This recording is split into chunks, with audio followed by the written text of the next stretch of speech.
Hey, welcome to your day off. My name is Corey, and I'm the host of this here podcast. Today, I don't have a co-host. It's just going to be me and my guest today, which I'm pretty excited about. The truth is that in the month of July, I'm embarking on what I'm hoping is a life-changing experience.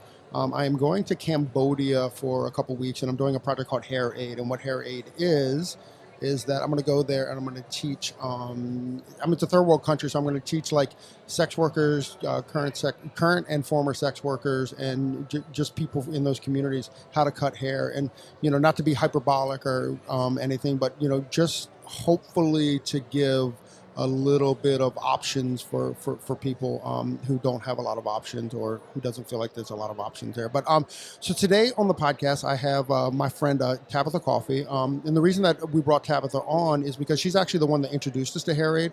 We were supposed to go in 2021, but as we know, nobody was traveling to Southeast Asia in 2021. So because I'm going in July here, Tabatha and I were just going to kind of like chat up about what HairAid is and why it's an important important NGO to be a part of. And we also want to encourage people to they should step up and do it. It's open to hairdressers all around the world, and I think they're in like 5 different countries now. So they're in 5 different countries, and they're really training people in the third world haircutting skills. So I don't know a lot about it, but Tabatha's done it a few times. So this is both like give me some information about what I'm about to step into, but it's also a way to honor Selena and the whole HairAid project. So please welcome Ms. Tabatha Coffey to the show. Well, hi. Thanks for having me. I can't wait. I love talking HairAid and travel. So both we've got both of those.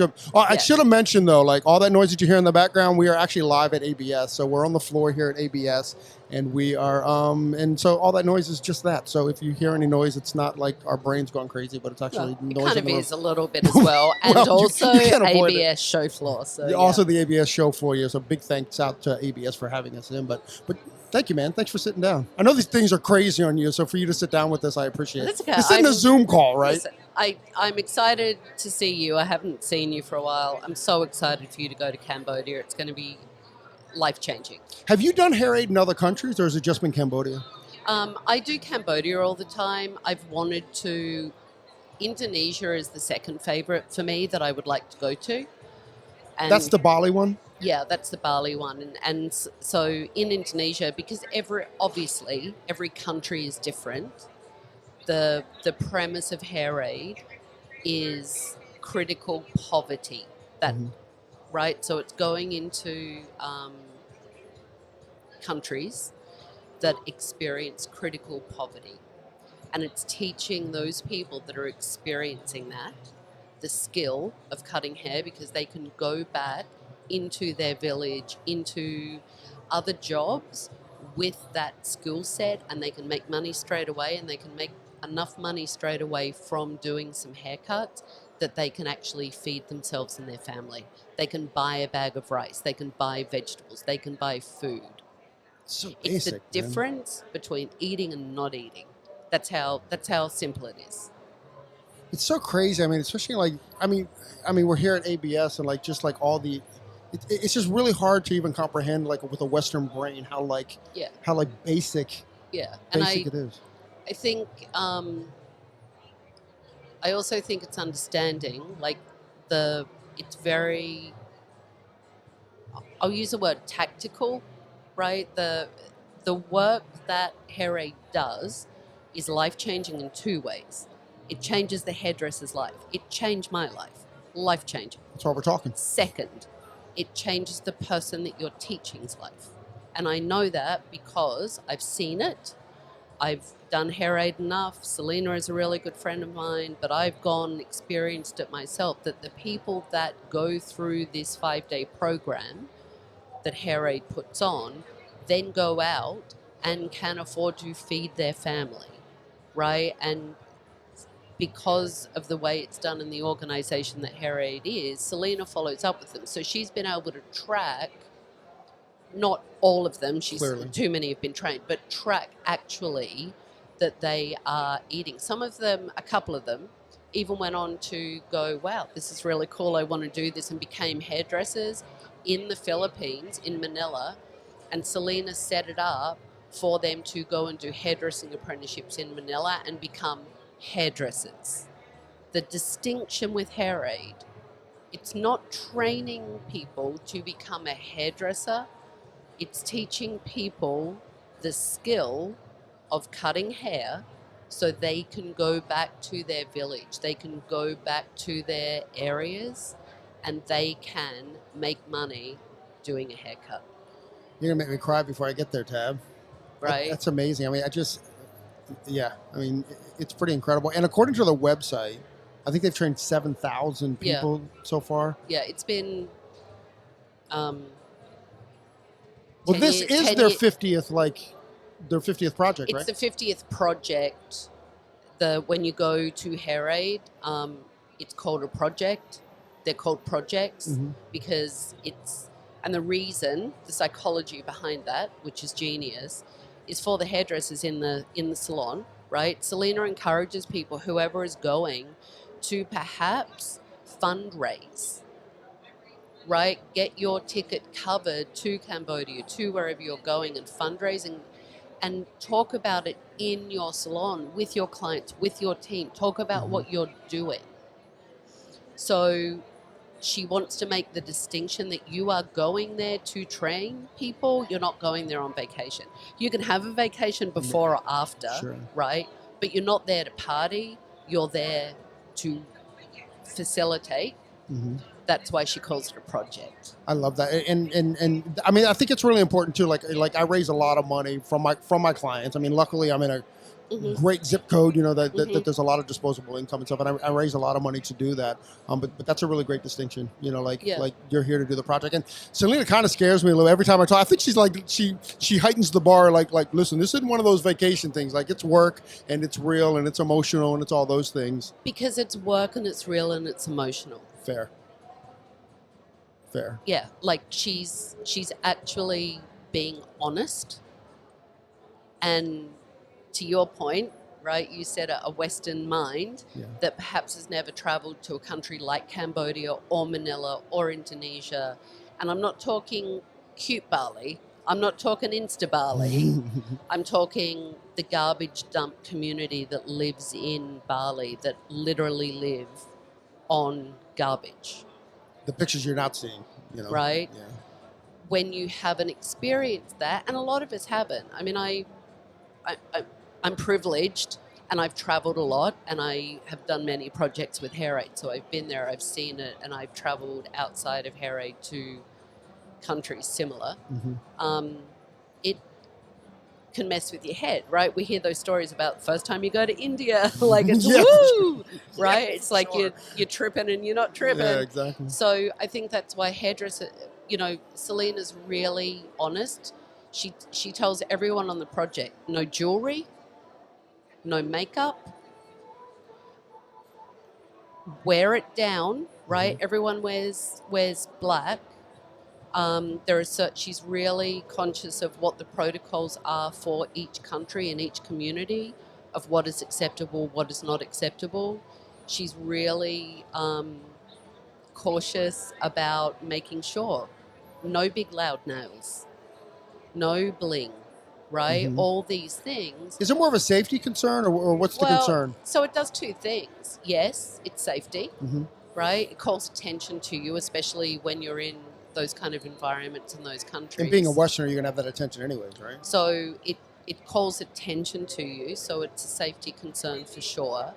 The second thing is that when you're working specifically in Cambodia, but all the communities that HairAid goes into, because they're critical poverty, I mean, really, you're going to show up with all your bling and all your swag on, and you're going to push it in people's face that can't even afford a bowl of rice? Yeah. Like, it's a little common sense. Well, what? Just say it. It's a little the fact common that she has to sense. talk about it. And then the other, in Cambodia specifically, because again each region is different. Cambodia, there really is a lot of rescued sex trade girls, and they're rescued from the sex trade. I have a friend that I heard that breath. Well, yes, because I have a friend, actually a girl that I work with. Her husband does a project called, it's very similar to the A21, And what A21 is they're operators, right? So they're like former SEALs, former yada yadas, and he was Secret Service. And what they do is they're doing the good work of the world, Tabitha, and they're actually kicking in doors. They're kicking in doors, and like they are, to your point, rescuing people. And he's super connected in Cambodia. They do a lot of work in Cambodia, so I was aware of that part of it because he does so much work. Actually, he's been a great resource as well. He's like, well, you want to stay here, you want to eat here, that kind of stuff because he spends so much time there. But because they are so active there, it's obvious that the word you used was rescued, and which kind of puts chills down my back to think that. And getting through the. Can I reframe Please. that a little bit? Please. Because it's, I can sit here and cry about it now, and there are stories that I have experienced and gone to other NGOs that literally do kick the door in and bring these girls out. I've been to locations in Cambodia where the girls are called red card girls, and we're not allowed to know where the location is. That's how top secret it is. And still go in and teach them this skill, and have also seen the other side of that is just this incredible growth and the beautiful spirit of these men and women, predominantly young girls, and the incredible work that people do, and how by someone like me that is a hairdresser and takes it a bit too serious sometimes, right? You've never been accused of that. I can stand there and show this young woman, and I did it, I've got pictures of it, just show her how to comb hair properly and how to hold a pair of scissors and how to do a haircut. And I can see her light up and imagine a better future for herself. Whoa. That is life-changing. Whoa. That's an aspect I never really thought about, right? Like that connection of what their life looks like. Because the only reference point that I have is you kind of hear, right? Like we see educators here all the time, and you watch people light up, but they're lighting up for a different reason. They're lighting up for a life reason, and not these people lighten up not because, and when I say these things, it's just because, again, I'm sitting on a flow shore. Wow, I'm tired. A show floor at ABS, right? So these people aren't doing it for the gram. They're not doing it to hook up with a manufacturer. They're not doing it to, look a certain way or stand on the stage. These people are literally doing it. And the girl I'm talking about, she was 14 years old. She was sold into the sex trade when she was 3. She was a piece of garbage, right? 14 years old. And to see like a her, veteran at 14. To see her light up, and to be honest, have a childlike moment of awe because she lost her childhood. And to see this young girl look at me, and we were giggling, right? I was like a kid because I was giggling and she was giggling, and it was fun because she was using scissors and cutting hair, and she was like, oh, right, and just to see her light up and to be able to encourage that. Honestly, full disclosure, I didn't give a shit about the haircut. Full disclosure, right? You don't hear me say things like that very often because it wasn't about that. It was, I know if she can cut a really good straight line, she can go back and she can do that, and that's great, even if it's not a great straight line. We're not talking about fashion. We're not talking about a bob. We're not talking about, doing some graduation. We're not. We're talking about basic things. But to see her light up like that and look at her hands and look at a pair of scissors and look back at her head and look at her hands and that's what she kept doing. She just kept doing it and then putting it together, and then she smiled because then she realized, I can feed myself. I don't need to re-experience the life I just got rescued from. I don't need to do that again. Someone just showed me, oh, actually, I can do something else with my body, and it's use my hands. That's powerful, man. That's really powerful. That's life-changing. That's life-changing. Yeah. right? Selena never said this, but kind of reading between the lines when we had the podcast a few years ago, I kind of got the sense that actually maybe she did. It doesn't matter. We'll get into it, and you can let me know. Is that she was saying that sometimes it's not even about haircutting, but it's just knowing that they can learn. And between the lines that I was reading was kind of like, and I don't know if it's official caste system or whatever, but these are the lowest of a society, or certainly meant to feel that way. And within my line reading was like they felt like they don't know, they're not capable of learning. Oh, 100%. Well, because yes, it is a caste system, and also depending on where you go, there is for some zero education, like zero. Yeah, she said that sometimes the most formal education they have is the one that you're doing on a dirt floor. Yeah, totally. So there is zero education. So, I mean, again, it seems obvious, but when you really think about it, there is no reading, there is no writing. There's none. So, yes, the most education and the most time that anyone has ever put into some of the attendees that come to HairAid projects is sitting on I've done it, on a dirt floor. Selena and I, we've got rad pictures of it, on a dirt floor, kind of in a lean-to shed thing with chickens and pigs and goats and everything running around all over us, covered head to toe in dust and hot as hell. Yeah. In this tiny village that took Selena and I 4 hours to get to. Oh. And hot as all get out, and right? Because it's July. I mean, for me, no air conditioner or anything. Just like just saying.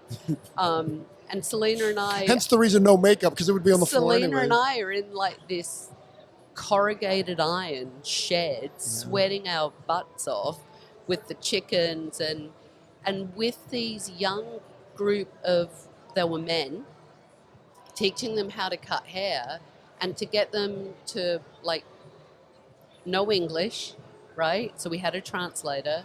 They'd never had any education, and then to get them to show, right, how to cut hair, to use their thumb and how to hold their scissors. We kept combing, and then with our thumb go quack, quack, quack, quack, quack, because it would make them laugh. Sure. And they'd get their attention, and then all of a sudden they were moving their thumb without moving their finger and cutting hair and going quack, quack, quack, quack. They'd never had any kind of education or attention like that given to them before. So it isn't about the haircut. I mean, it can be for some because they really can go out and make money, which is amazing. It's this incredible personal connection and empowerment of, human to human. Like where we started, like how does it not change your life as an educator as well, Look, I've never been to a project, and I'm not jaded, but I've been to several. So it's not, when you keep going back to a place and you've got the muscle memory and you think, oh, this is the same, it's a rinse and repeat. I have never been to a HairAid project that is like another project because, first of all, it is always a fresh set of people and humans coming into the experience with this fresh set of stories of their rescue or of what they've gone through or of what they've come from. They've walked with no shoes across one end of Cambodia to the other to come to this HairAid project because they'd heard about it, right? So there's always a different experience. That's so crazy to think about. And it always that it changes people. And I've been changed from everyone I've gone to. And I've witnessed other people be changed from everyone they've gone to. That's amazing. Can we talk about the well, let's back up a little bit. So, like, no makeup, no bling or whatever. Personally, and a couple concerns, like I'm covered in tattoos. Like, and I don't want the attention either. And I certainly don't want. I certainly don't want the attention as well as like it looks like. You know what I mean? Yeah. So, I mean, would you recommend like that I wear long sleeves or anything? Yeah, I wouldn't wear shorts. Like wear Yeah, you know, whether Selena said I had to wear like cotton you pants. do, you which have is to wear fine, like so. cotton pants because it's hot as well, and you Mhm. also want your legs covered, just mosquitoes and stuff like that, right? But, So yeah, you want we your were legs. going to get there too, but Yeah, yeah. you want your legs covered. T-shirt's fine. You know, I've been there with many people that are tattered, so it's okay. Mm-hmm. They also do draw attention though, so you always want to downplay as much of the attention Mm-hmm. piece. And again, it's obvious, but it's worth saying, especially depending on what area you're working in and who the group is that you're teaching. Right. If it is, say, the red card group that I talked about before, or, you know, rescued from the sex trade, there is a lot of surface level trauma. And Selena does a great job talking about don't touch. Not that anyone would touch any other way, but we're hairdressers. We tend to, you know, like put our hand on your hand to show point. you, Yeah. but also to show you how to hold the scissors and things like that.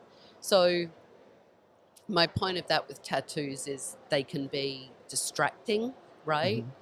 So Selena gives you a HairAid t-shirt, so we all have to wear Sure. like our cotton pants and then HairAid t-shirts. I wouldn't do, not that I anticipate you would, but like tanks or You know how buff I am, bro. you know what I'm saying. Yeah, no, for sure. But yeah, like everyone does a HairAid t-shirt. They're like regular length to the elbow. like regular length kind of t-shirts, Yeah. like sleeve length, and then yeah. Because I was considering, like, should I wear like a shirt under that? But if it's also hot, like, how No, comfortable is that? I wouldn't wear a shirt under it, and you don't need to. You honestly Okay. don't. But I'd make sure, like, when you hang, because you'll go out at night, Yeah. right? And we all go out. We'll go out to like the night market, or Selena does a debrief every night, Mm-hmm. and then often, you know, everyone will go and grab dinner, or go to the night market, or just go for a walk, or whatever, right? Is there a lot of like personal debriefing, like talking about the day and that kind of stuff when you guys go out at night or when you gather? Often. And sometimes yes, and sometimes not, depending on what the day's been like. Selena requires a debrief. That's why Selena and I are such good friends. Yeah. Selena requires a debrief every night, and everyone comes in and kind of, because there's all these different locations, right? So they come in and then just report about, oh, this went really well. This was really great. Tomorrow we're going to do this. You can't believe that this happened. Oh my, and we share the celebrations, right? Oh my God, like the group is amazing and they're so fun and they love it and it was amazing. And by the end of it, I will tell you and I'm not going to tell you what happened because it's very special, but by the end of, it is sacred. By the end of HairAid, like on the last day, Selena does this really amazing thing for the people that come. Not the hairdressers, although it is amazing for us. It's the people that attended the training, and it's like a graduation for them.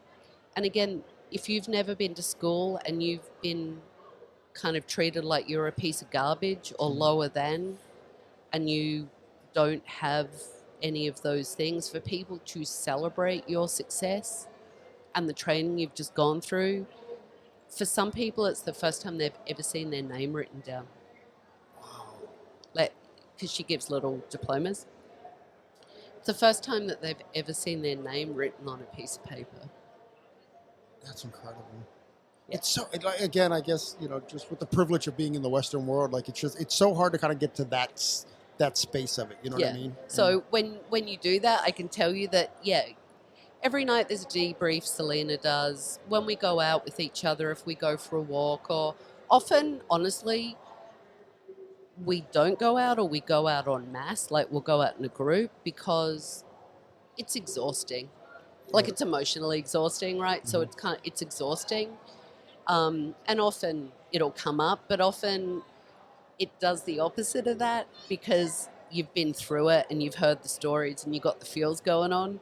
So when we all go out together in a group, we're kind of like silly, right? And a little silly and you want to child. let loose a little bit, Yeah, right? like, like silly and childlike and a little giggly because you're tired and you're a little emotional. So everyone gets like that as well, which is love. I love that. It's fun. It's fun. Yeah, I mean, that's Yeah, fun. And it's a great totally. bond, too. I'm a big believer that, that I'm a, I'm a big believer that the best bonding is the bonding of trauma. Meaning, hear me out. So like I was in the military, right? Well, like I have a bond with the boot camp guys that I did because we suffered together, Mm, right? 100%. And like if you think about like any sports team or anything, it's the suffering. It's not I mean the winning is helpful as well, but it's also the suffering and Oh, and the yeah. commitment to each other. 100%. Yeah, I totally get it. And HairAid's like that. HairAid is like its own. I mean, people that do HairAid, not everyone, of course, but typically go back and back and back and back and back every year or every couple of years, however they can, because of that. Right. And also bond. I mean, I made amazing connections in my life from going to HairAid because of the people I went on projects with. Sure. That's awesome. I'm really interested in. I know that they just opened up the first one. Is it this? It's not this hemisphere, but in Guatemala. Guatemala. Yeah, I'm really interested in that as well. And it has to be an easier flight, right, Tam?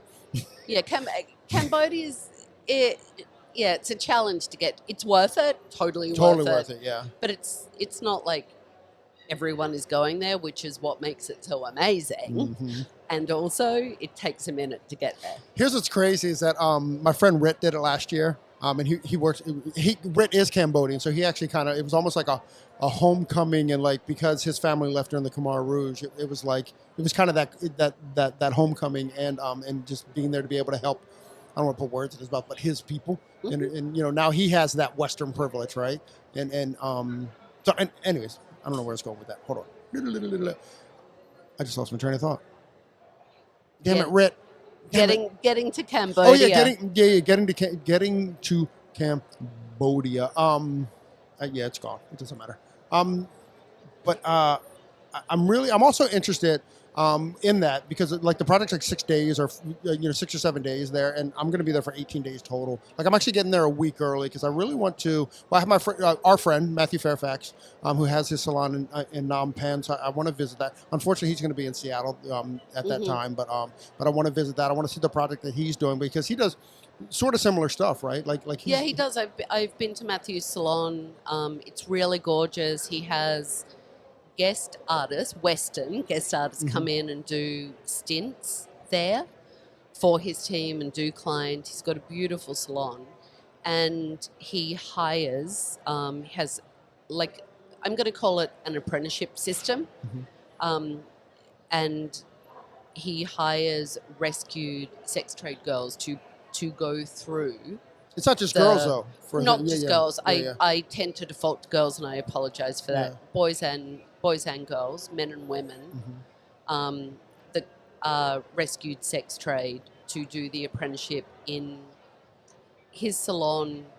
I mean, it's a really amazing program, and obviously the difference is it's giving them a path into professional hairdressing, which is amazing. And actually, Selena and I first went to his salon because Selena wanted to look for something like she has in other countries, like she has in Manila, where if someone really wanted to become a professional hairdresser and actually look at this as a career, totally different, right, to what she's teaching, that she wanted to be able to give them the resources of where to go, who to see, how to do it, and to help them. That's really good. We're here in Chicago, and I have a friend named Larry Roberts. He's a barber here, and he has a bunch of barber schools, but all of his barber schools are in prisons. So he's teaching them, and then what he's done is he's built a bunch of barbershops around town. So once these incarcerated guys get out of prison, they actually have someplace to land. Like I mean, you're talking about like it's not just about the education, but it's about he's changing every step of their life and giving them life in a weird way, right here in Chicago, which is incredible. I love that. I love to hear things like that. I would love to have a conversation with him. Done. It's done. Yeah. Love to. I mean, I think, there is so much good to be done that we can do because of the skill set we have and the profession we're in this world. Yeah. There just is. Yeah. And Enough work to be done, right? and there's work to be done everywhere, like everywhere. Selena, and I'm not speaking for her, but I know this story, and I know she'd be comfortable you can if I speak for her. shared. She's fine. But, you know, the reason why Selena does it there, first of all, Selena is Australian, lives in Australia. So to go to Southeast Asia from Australia, it's kind of, you know, it's a puddle jump. It's in the backyard, right? It's nice and close, as we say in Australia. It's in the backyard. It's nice and close. Nice and close. So it's very, very different. And the other reason is because when Selena got into doing this and helping is because it wasn't with hairdressing at first. What was it with? She was, so can I tell her story? Is that all right? I'll tell her story, not as tell well. us. Yeah. But so she was in the Philippines, in Manila, with her husband. They were on vacation. Selena is a university professor and a PhD. And she has her PhD in business and economics. About as far from right, that's the what she project. does. Yeah. So she's in Manila with her husband. They're in a bar. They were watching football, having a beer, and two nuns walked in. You just set up a joke. Right? I set up a joke. It wasn't. Two nuns walk into this bar. Selena starts chatting with these nuns. They talk about the work they're doing, which one was a Canadian, I think one was an Aussie. And they were talking about how the communities they work in, sometimes people can't afford to feed their kids and they dump them on the street and just leave them because they can't afford to feed them. So these nuns round up the kids and take care of them until the parent can come and get them back. So they don't have to sell them and do stuff. So Selena said, how do you help? What do you need? And they said, actually, we're looking at teaching skills and sewing would be great. And that's how Selena started, because she's so incredibly philanthropic and she's really a genius woman. She built a sewing center in the slum in Manila. Same dirt floors, right? Same dirt floors. She took all these sewing machines from Australia, donated some she had from a side business she had, and she took them all there and set up this sewing center and got her business students, if they wanted real life experience, to come and help set up this facility from Australia with her. And she taught them and had people teach these women how to sew. That's incredible. And that went on for years, and it was... How did it transition over to like hairdressing? Because it was successful and it was helping change people's lives, and people's lives were seriously changing from what she did. Selena is a rock star in that community because everyone knows her, Miss Selena, because Miss Selena helped people. And she was, again, the nuns, and saying, okay, well, this is working. What else do people need? What other skills do they need? And hairdressing was it. In Manila, in the Philippines, just the way the country's structured, young boys can't go to school if their hair is on the collar. It has to be cut short back and sides. It's right. It doesn't matter if you've got money or not. It's just one of the rules for kids to go to school. And so haircuts are important, right? People need them. Sure. That's why hairdressing was the thing they wanted. So Selena was like, all right, she knows how to solve a problem. I don't know anything about hairdressing, but I know people that do, and I know how to set this up, and that's how HairAid was born. How'd you guys connect? I met Selena through a really good friend of mine from Australia, Benny Toganini, who is a legend and an icon. I've known Benny. He's actually come up on the podcast before because I'm gonna miss her name. She's a platform artist for Redken. Lori Zabel. Oh yeah. Yeah, Lori Zabel brought her up. Yeah, so I mean, I've known Benny. You know, I grew up knowing Benny because... We'll say 10 years, Tab. We're both from the same place in Australia, right? So we're both from the same place. We came up together, so I've known him forever. He's just a genius. And I was in Australia, and Benny had just come back from a HairAid project, and we were talking about it, and I was like, I want to know more about this. Can you introduce me to this woman? And I went and just had this conversation with Selena and was so blown away. She does that, doesn't she? I was like I was me. I was Tabatha, and like just really into this and this thing about it. And I went to the project and just had the air knocked out of me, and that was it. Fell in love, and developed this really amazing friendship with Selena. I see Selena all the time. We talk all the time. She's just an amazing human being. For sure. What advice would you give to the people that are coming, that like me, like coming into the project and kind of, because as much knowledge as I've been trying to get, I still also feel like I'm completely blind. Yeah, and you are, and that's okay as Yeah. well. I mean, I know this is really basic stuff. Cover your basics. So not that you can't buy stuff over there, but Cambodia especially, it's not accessible like other parts of, like if you go to Indonesia, right? Bali's got everything, even though you're working in the rubbish dumper in the prisons over there where Selena has HairAid really set up and established. You can go. Oh, can I stop you on that for a sec? Can a boy do the prison in Bali? Yeah, because it's men and women. Okay. Yeah. Okay. And It's also a Muslim country, right? It is. So I wasn't sure if men could go to do the women's prison. Yeah, but it's different because Selena's got both set up for male. Barbering's a really big thing as well as for female. So everything is set up for both. So both men and women are covered. It's covered. Over, yeah, to come into the project, and it's comfortable to go into the field and work with everyone. Cover your basics. So Cambodia's a bit different. So I would take my mosquito repellent, my Imodium, my Tums, like all that kind of stuff that you need. Make sure you got it all. Yeah. Okay. So first and foremost, do that. I would take electrolytes for sure. Take electrolytes. Like get a little liquid IV or something? Get a really good electrolyte that you can put in water because it is hot. I can't stress it enough. You're outside a lot because we cut outside. We're not cutting in air conditioning buildings. It doesn't always happen. So you're out in the sun. So electrolytes, super important. Cotton, breathable, baggy. Is cotton better than like an Under Armour, like a wicking material? I mean, the wicking materials are okay. You know what are really the best when you're there? To wear like harem elephant pants? Yeah.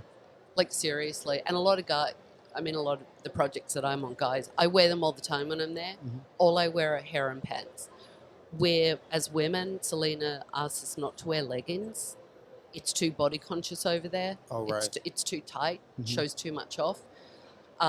So loose cotton, like wide leg pants you want just because you need the air and the breathing room. But I wear harem pants everywhere because they're the best. And some of them were wicking, like body armor kind of material. Because then I can wash them out and throw them over the shower when I'm in the hotel and they're dry the next day. That's fair. And even on that note, like, how should I pack? Like meaning like, well, is there opportunity to wash clothes like halfway through the project? Or remember, I'm there 18 days. Yeah, well, yeah, because you know what, I'm saying us that go on the projects, we always find someone will come, a laundry will come. Like or if you ask the hotel, there are always a laundry service. And I'm all about, you need to get money when you're there. You need to go into have Cambodian money. Well, because everything that I'm reading is that it's US dollar dominant. It is US dollar dominant, but you also need some local currency. You don't need a lot of local currency, so you don't need to have like hundreds of dollars of local currency. But I always like to have a little local currency. I don't have a lot, but even if I have like $50 or $100 max, and in small honestly, even $100, I've still got Cambodian money. Like it takes me trip to trip because things are inexpensive, and US is king, But you also want small bills, my friend. And sometimes dollar bills aren't that accessible there. So you kind of want to have... So should I get like $100 in like $1 banknotes? Yeah, like I would do hundreds, and if you wanted fives, but you know, for people to make change, like if you gave them a big bill like 100 or even a 20, if it was a hotel or something, obviously that's going to happen. But it's also the tuk-tuk driver, right? It's tipping people. The tuk-tuk driver, the restaurant that you go to, the laundry person that comes and picks up and brings back your stuff. That's awesome. All right, can I ask you some personal questions? Yeah, 100%. Like Ask me anything. Yeah, it's coming. So on the project, is there a lot of GI issues with the people that show up there? Because it is a concern. I'm not going to lie. I mean, sometimes for people, sure. That's why I'm saying like Imodium is really important. My doctor said to do a prophylactically, like take like one of those like Pepto like things every morning, and like he goes, the evidence isn't clear if it works or not, but it ain't gonna hurt in that situation. I mean, look, I'm always okay when I go there, like always okay. Even the first time? Always. I was okay the first time I went to India. Well, then you're just a freak. Right? So, but I'm also really careful. Like the big thing... Well, let's go through that then. So I look at it different as a preventative thing, and I'm not disagreeing with you, doctor. I'm not a freaking doctor, so I don't know. But water. Do not have anything that is not bottled water. And not only that, you want to crack the bottle. You don't want them to come to you with a cracked lid off bottle, because often it's been filled up from a faucet. So you want to take that bottle yourself and you want to crack it anytime you buy it. So if you don't hear don't drink it. Don't drink it, right? Or go into like the store and buy your own water and crack it. Some of the hotels will say they have filtered water. I personally, very rarely, never do it. I always do. I only drink bottled water. When you brush your teeth, I only brush with bottled water. Even if my hotel says they filter their water, I don't care. I brush my teeth with bottled water and I rinse my mouth with bottled water. Here is something I didn't realize about myself. I think we kind of all do it. When I'm in the shower, I open my mouth and I spit like a dolphin for some reason. A lot of visual for a lot of you. I like that, But you know, like you put your water in your mouth and then you spout it out. Don't know why. I guess a lot of us do. You do not want to do that in Cambodia. Did you ever do it in Cambodia and go like, what am I doing? Yes. You know? Yeah, and then just like without swallowing, just dumped it out. I have a client that works at the State Department, and she says when she travels, and I think this is a genius hack, by the way, is she only brushes her teeth with Listerine. So she'll use that, and then she'll rinse with Listerine. And she says it makes her feel better because if there's any kind of bacteria, like hopefully that kind of... Oh, well, I carry Listerine, but I do it with bottled water. But I kind of do a setup where I actually have the bottled water sitting beside the toothbrush to remind me. Because it's just automatic, right? We just do it. So I don't eat anything... unless I know the restaurant's okay, I make sure everything is cooked. Oh. So, and the reason often, statistically, traditionally, when people get really bad bellies, it's from raw vegetables that have been washed in the water, not from cooked. The recommendation I got is don't eat anything that's not peeled. Like as far as fruit, right? Yeah. So you don't want to eat like an apple, but like a mango is good or a banana is good or an orange is good. Yeah, I mean and no salad. I eat all those things. I don't do salad. I only do cooked. So I only eat cooked vegetables. I don't eat meat. I don't eat meat either. I'm so glad you're here because this is also so I don't eat meat. Yeah. So I would eat tofu there as long as it's cooked, and I have eaten tofu there. Obviously, there's a lot of rice I eat, and that's fine. Shitload of noodles I eat, and that's fine. I'm a huge tropical fruit fan, so mango, watermelon. I'm not a banana fan, but they're fine. I've eaten apples there personally, but from the hotel. Right. And the hotels have Western, air quote, kind of food and stuff. But here's the thing as well with Selena, like she scopes out the places that are okay to eat and aren't. and where to go and what not to go. And the hotels she stays in are always really clean and really safe and really take care of everyone that's on the project. So, I mean, have I eaten street food? Yeah, I have. But again, I kind of follow those rules. Like, everything's got to be cooked. You also look around. Like, you can look. I don't care that you're squatting on the edge of the road cooking in the dirt. That's part of the experience. But I can still tell what's clean and what's not. Mm-hmm. Not because you're cooking in the dirt or we're standing in the dirt. Because I can see the pride you take in what you're doing and if it's clean or not, if it looks fresh or not. Oh, you're back Just to old use your Tabatha common there, aren't you? sense, you know what I'm saying? Yeah. Like, that makes sense. Yeah, I mean, that makes sense. Well, you say it's common sense, but it's really not, because a lot of people do get sick, right? And I'm going to say this, like, the good thing for you, because you've got more time, then you'll be there in the beginning, because you're going to go first and see Matthew and do all that kind of stuff. So, I mean, if you're a little upset in your stomach in the beginning, I'm hopeful for that. Then you'll be fine for when you get to the project and see him reap. And then the other thing I'd say, because I think this is a real thing with us, just how we're brought up in the West. If it doesn't smell right, it doesn't taste right, it doesn't look right, then don't friggin' eat it. And the meal's like $1.50, so right? you're Like, not just losing any don't money. eat it. Like, if you're like, oh, this doesn't taste right to me, or this doesn't feel right for me, then don't eat it, because that's your body just saying no more. Alarm bell. Yeah. Do you eat fish? No. Okay. No I do eat fish, and I hear that the fish amok is really good, so I might be getting some of that. I don't do any animals. None of them. Yeah, I respect that. I don't. Fish is the only thing I eat.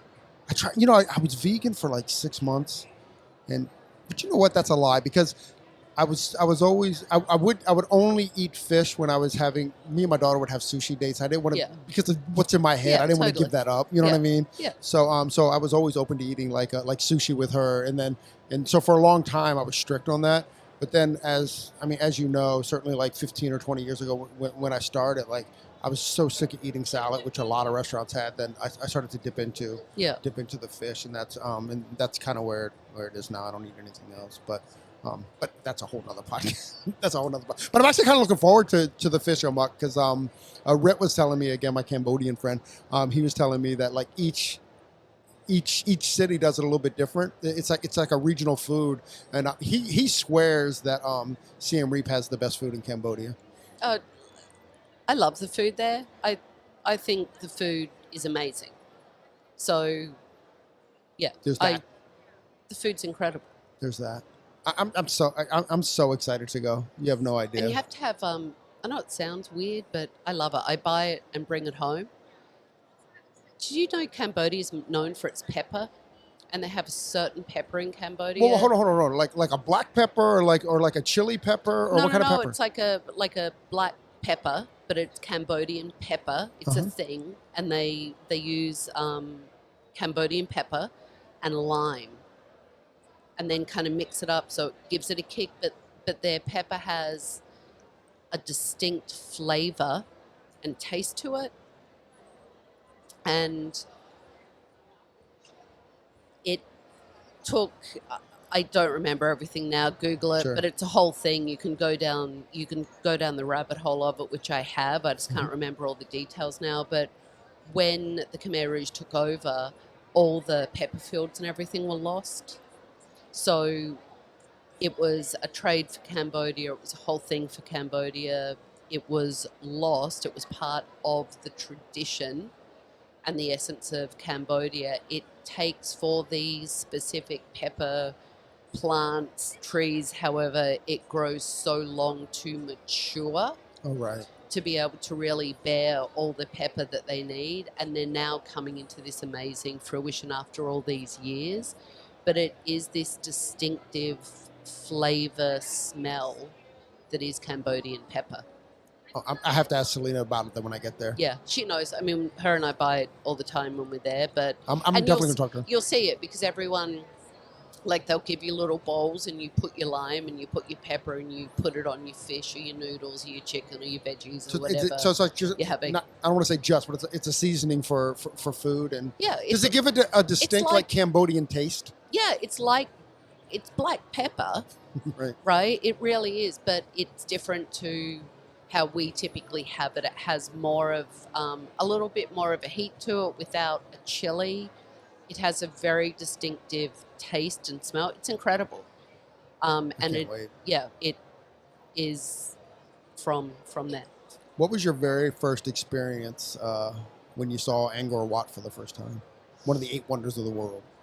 Um, Honestly, all of it is it it's a sensory overload, and I And don't a spiritual one, and I I don't hear. mean that in a bad and a spiritual, and I don't mean sensory overload in a bad way. Like overload is a bad thing, but there's a lot to come at you, and a lot to process through. So, not that my two senses means anything, but I would say like Means to me. drop all the expectation of it, because there's just these ridiculously miraculous things around the corner, and the way you see them is to keep your eyes open. And I know that sounds obvious. So it's as simple as one of my favorite photographs is sitting in the hotel. Sun was coming down, incredible sunsets over there. It's that side of the world, obviously, right? The sun looks different. It's that side of the world. Sunset's coming down. It's pink and it's vibrant and it's amazing. And there's this incredible temple in the background. The road's quiet. There's no one there, and it's all lovely. And I'm kind of looking out, going, "Oh yeah, this is nice, right?" And we don't focus enough. And I just happened to look, and it was just take enough time to slow down, and there was a monk in the middle of the temple with this glorious, vibrant pink and purple sunset. I've got the picture on my phone behind him, and I couldn't have set it up better, but I had to be present and slow down enough to see it, if that makes sense. It totally makes sense. Right? And we're so used to being busy and to being programmed to be busy and productive. Yeah. And when you get to a place like that, especially when it really is a spiritual place as well as a wonder of the world, but a spiritual place, I believe all Cambodia, as many parts in many places, including America, when you step on that soil, you are stepping on sacred ground. Yeah. You cannot step into that country without knowing or educating yourself and being concerned and consumed enough. Otherwise, you shouldn't get on the plane, is my humble opinion. To step foot on that earth and that soil and not know what those people have been through. Mm. You have to honor what those people have been through when you, I believe, when you step on that soil.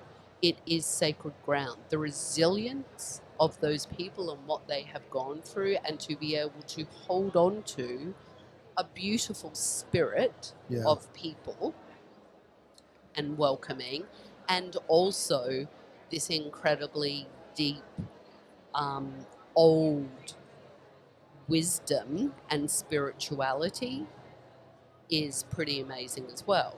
And it's kind of learning to stop. So that's what I mean. There'll be miracles all around the corner, because you'll just look up and go, huh, right? And there's a monk in front of a temple in front of a sunset. Or, another time I had a water blessing, right? We had water blessings, and the monks did water blessings, and just all these amazing, things happen. Or just the joy of to be able to find this literal hole in the wall, and they make homemade, handmade noodles for every customer. And slow down enough to, right? It's not about the scale, it's about the experience, or about the food. Or and the about patience. It's just to take that and realize the resiliency of people and the kindness of them, and how amazing they are. They are. Yeah. Have you done any and I'm interested, so I want to get your 2 cents about it. Have you done any monk meditation, or meditated with the it's the first time I've been in a Buddhist country. So I've been reading a lot about Buddhism. I've been reading a lot about the Khmer experience, the Khmer experience. But I'm really interested in, and I say this only because it rhymes, but I'm interested in a meditation vacation. and really experiencing that as well. Like as well. Have you done anything with that? I honestly haven't. You cannot touch the monks, and Why would anyone touch them? as women, Ah, we have to be careful and respectful yeah. around the monks as well. I have read a lot because I'm fascinated with Buddhist culture Mm-hmm. and the mindfulness and the thoughtfulness and the practice behind it. And I practice many of the practices because they resonate with me. Same. I've been to, as I said, I've been to blessings. So I've been to monk blessings and water blessings where I've had blessings from the monk. They throw water at you and cleanse you, and take the juju away, Take the juju away. and do it. Just keep your mouth closed. But I haven't done specific meditations with the monks. Do you meditate? Yes. Yeah. Not that I care necessarily, but I wish everybody could experience meditation. Like it's such a personal thing, and it's really hard to talk about because I also get the struggles with it. I get the struggles That's of the practice. that's though, the right? practice. Yeah, exactly. That's the But then they try to sell that and go like this is really, really well, good. I recommend, because I am kind of with you, that everyone should do it, but I don't think it should be a dogma, and I'm kind of over the wellness spiritual world feeling like a dogma. So I recommend meditation to all my clients, and I recommend it in really different ways. Like, you can walk meditate, right? You can sit, eyes closed, come inside, meditate. Mm-hmm. There are many different ways of meditating and doing what the benefit and reaping the benefit of what meditation is without just sitting in silence. Mm-hmm. And I tell my clients that struggle, we do guided meditations. It is still a meditation. You're still getting the physiological effect, but let me take you on a journey. Let me take you on a visualized meditation so that you can learn how to slow your body down. And if you can only do it for like 2 minutes, then do it for 2 minutes. Take the pressure off. But and I meditate all the time. It has something that I keep going back to, and I meditate in different forms, and it's really helped me through some challenges that I had. It was really a cornerstone of a practice for me. But again, the thing I'm going to say to you when you're there, if you want to get up and meditate, listen, when I first went there, I was like, I'm going to get up and meditate every morning because I'm in Cambodia and I'm going to do this and it's going to be amazing, right? And I did all that Why are shit. you in my head, Tab? No, but listen, I did. And then I would get up in the morning. Honestly, I'd get up in the morning and I'd go down to grab a cup of coffee or just go for a morning, get out of my hotel room, and I'd see the monks. And then for me, that was my meditation. I didn't need to sit with my friggin' eyes closed when I was in Cambodia missing shit. I needed to open my eyes and sit in silence and look and watch and unpack and process. I needed to sit with my discomfort of the things that I was seeing and experiencing and be okay with that as well.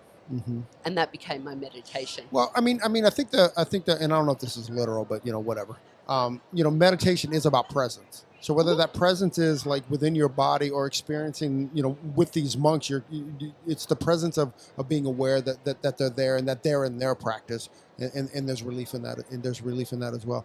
Okay, I want to talk to you about one thing, and that's about like this walking meditation. My experience, right? Like once you meditate. Once it becomes a practice or a morning practice or a daily practice or whatever, it's much, much easier to get to. Like I can do it like in line immediately. I can get there immediately. I don't know necessarily if I didn't have the daily practice that I could get to it walking or I could get to it. I can do it now, but I don't know if I can necessarily do that. Couldn't be my practice is what I'm saying. It can be in addition to my practice, but I don't know if that would be my practice. But I don't want to scare anyone away from it either because I want people to kind of do it. Well, because look, I think walking meditation can be really great for certain people, maybe not for everyone, and a pathway into seated meditation with closed eyes, right? That, again, the difference is if people just think and people go, I walk all the time, right? Yeah, me too. Purpose. But I'm walking through a hair show floor, I'm walking down a busy street in New York, or I'm walking looking at my cell phone, or I'm walking listening to music and there's noise everywhere. I'm walking my dog. I walk my dog all the time, but I'm not always present. So walking meditation, it can be, there's a lot of practices that I do that are spiritual in practice. One of them is walking the infinity circle. Ooh. And that is a walking meditation. I'm walking the infinity circle. Sometimes I'm walking it and I have a mantra. I'm asking a question. I'm setting an intention, whatever it is. Sometimes I'm just in quietness walking it and noticing how it feels like when I walk the infinity circle. Sometimes it is literally walking up and down, and that is a meditation. I'm working through something, right? And that, but I'm focused on it. It's not like, oh, I'm walking the dog, I've got my phone. Being distracted, yeah.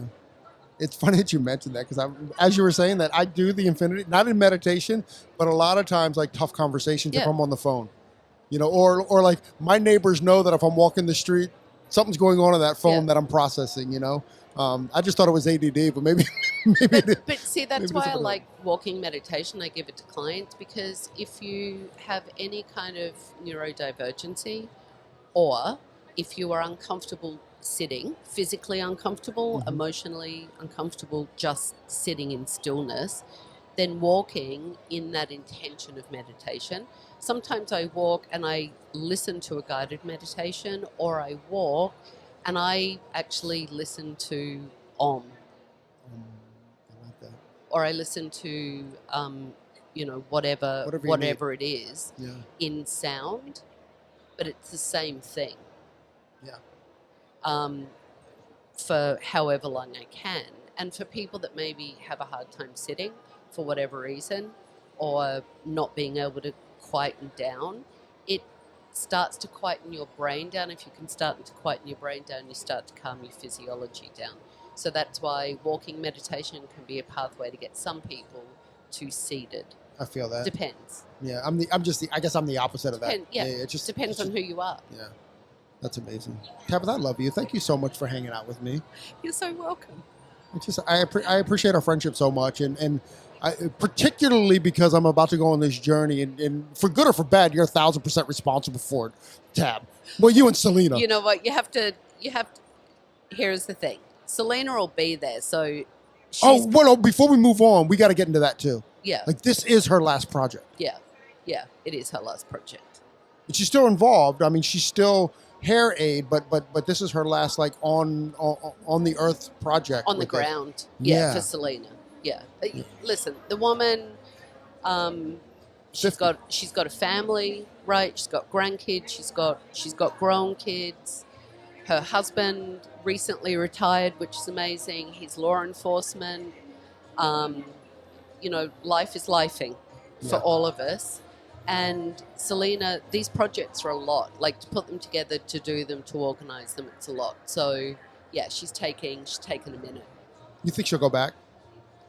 Well, in Australia, she does community cuts, it's called, and every weekend in Australia, there are people, organized by Selena. She doesn't go to them all anymore. It's organized and set up and structured. But community cuts goes into same kind of communities, women's shelters, men's shelters, drug rehab centres, homeless shelters, or in parks, and all the hairdressers volunteer their time and their services. That's awesome. So Selena is a problem solver by birth. Like, she just is. She is a problem solver by birth. When you watch her, you can give her in your mind, you can give her a problem, and it's like watching a kitten with a ball of yarn. She's got the ball of yarn, she looks at it, she starts tugging, and all of a sudden, all the friggin' threads are pulled out. Like it's quite amazing when you're in her presence and I you can't watch her wait. brain work. And she, I mean, still, she just until recently was still teaching Oh, at and the sharing. university. So Yeah. Selena's just a giver by nature, and she's a problem solver by nature. So I don't know if she will go back out doing it, but I fully honour the fact that she needs to take some space and rest, Sure. and the work that she's done. But you'll have Selena there, clearly. Mm-hmm. I think Mark, her husband, is going. He's amazing. He's such a great guy. You'll have all the other hairdressers. It's such a camaraderie.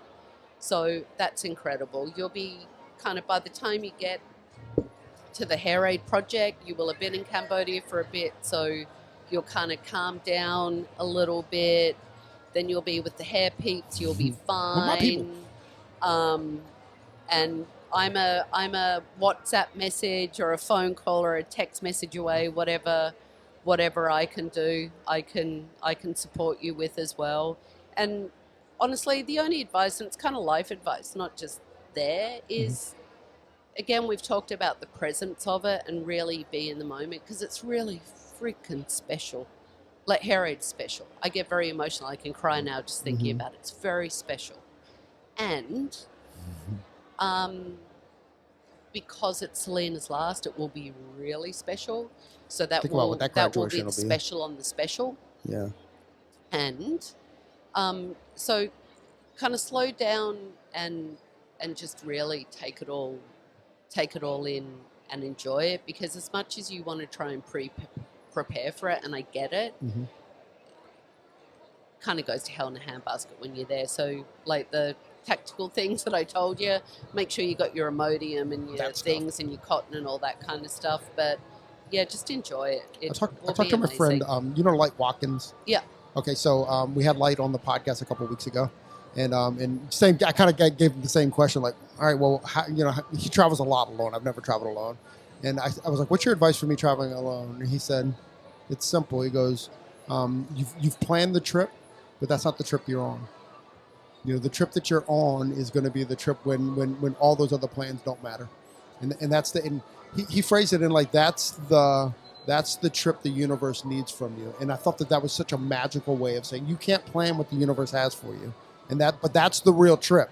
The other stuff was just to get you to the real trip. It was the journey to the real trip, and I thought and that gave me so much confidence in a weird way. Yeah. Like, it's good. Oh yeah, it's cool. Listen, it will be amazing. It will stretch you in ways you didn't even know that you wanted to be stretched, needed to be stretched, or could be stretched. Again, it's one of those countries that has been through a lot, and the unbelievable thing is it went through a lot not that long ago. That part. Right? Like, it's not like it's 100 years ago that they went through the problem.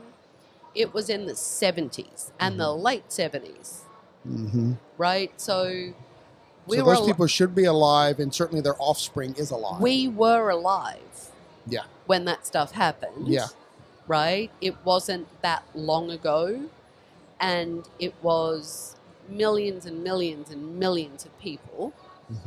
And there are scars to that for a country and for its people, and the people are beautiful and resilient and opening and welcoming and kind and amazing. And as a foreigner and a Westerner especially that is privileged, it can be hard to see some of that shit. You go to some of the museums, you see those things.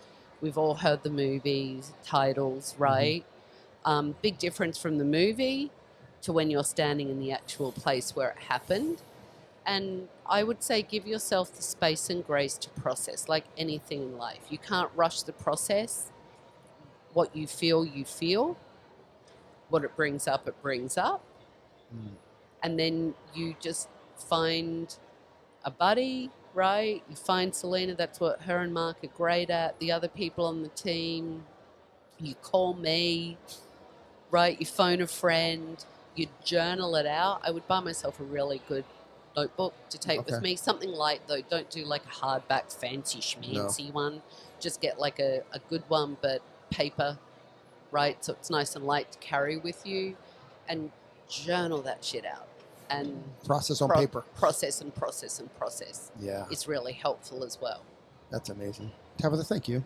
Hey, I tried to get out of here before, and then we've done another 10 minutes. That's So all right. You're welcome. I am so excited for you. I can't wait to hear all about it. I know you're going to have an amazing time. I can't wait. I really can't. I'll definitely call you when I get home if I don't call you on the road there. But I appreciate it so much. I appreciate just the invitation, not the invitation, but the introduction to it, because I certainly didn't know about it. I'm really, really excited. I don't even know if anyone cares about this podcast, but I mean, it means the world to me. You know what I mean? And thank you for all the information. And we should probably how do people find it? It's HairAid.AU, right? It's hair.Aid.au. If they want to see what I'm up to lately, it's me. It's tabathacoffey.com or on Instagram. And you know what? If they don't care about this podcast and they're like, I really don't care about Cambodia or this HairAid, then I would encourage people to find what do you care about. Doesn't matter. Doesn't have to be in another country. There's a lot of good stuff that we can all do in our own backyard, especially now. So I would encourage you, what do you care about? How can you get involved? Doing whatever you can. Getting involved doesn't mean getting on a plane. It doesn't mean spending a lot of money. It could just extend kindness to someone by sometimes a smile, volunteering your services, showing up for someone, holding space for someone, doing whatever you can with what you have, where you are right now in your life. And if we can do that all the time in every way, that would be good for all of us and for the planet that we live on. Love it. I think that's a good mic drop there, Miss Tabatha Coffey. Thank you very, very much for joining us on your day off.